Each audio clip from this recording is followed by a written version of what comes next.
In today's video, I'm going to show you how to use Foxit PDF Editor for content creation in 2026. First, open Foxit PDF Editor and import your PDF file or create a new document. This is where you can start building content like ebooks, guides, worksheets, or digital notes. Next, use the editing tools to add or modify text, insert images, and adjust formatting. You can easily highlight important sections, add headings, and structure your content professionally. Now use annotation tools like comments, shapes, and callouts to make your document more engaging and visually clear. This is useful for tutorials, educational content, or business guides. You can also combine multiple PDFs or rearrange pages to create structured digital products like lead magnets or ebooks.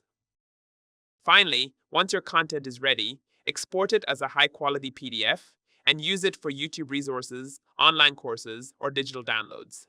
So that's how to use Foxit PDF for content creation in 2026 and turn simple documents into professional,